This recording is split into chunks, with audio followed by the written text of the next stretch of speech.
So let's talk about other things that CBTG does with real wins and real results.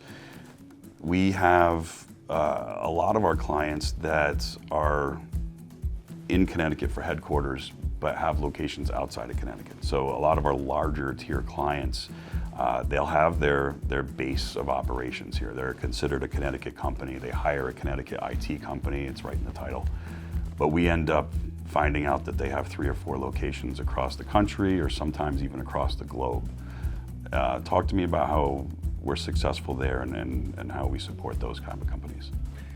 Well, if you're a company that's looking from the outside in, you might think there's a lot of challenges to that.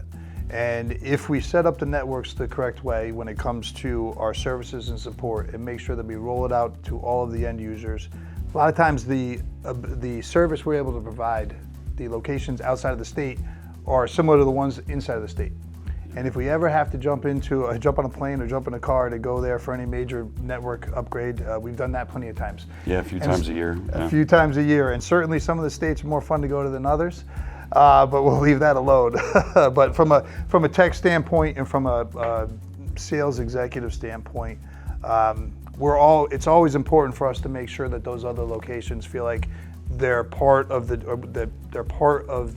team. They're getting the support and services that they deserve. Just because they're outside of Connecticut does not mean they're going to get anything less than the headquarters here. So we want to make sure that they understand that and they get the support and service.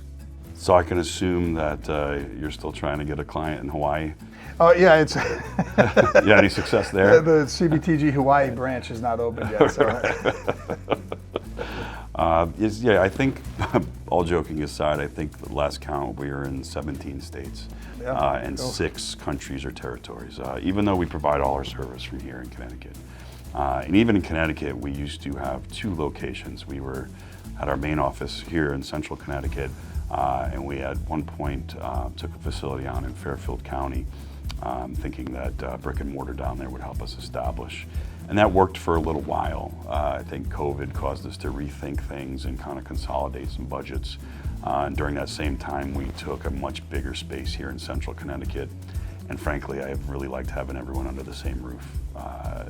It's ease of management, ease of service delivery. We know where all our cars are. We know where all our people are. We can have our conversations one time. It's been easier to manage. You can only have so many Teams meetings. Well, in that, it's funny, over those last few years, Teams has become so much more acceptable too. And I think Correct. COVID, made that happen. Absolutely. Just not in our industry only, but across the board. I mean, you got to think, 10 years ago, we were trying to get in everybody's conference room, and now people prefer to take that meeting over Teams. And that took a little while to get used to. It was a little bit of an adjustment, but I think everybody's kind of there now. So, there's benefits to that.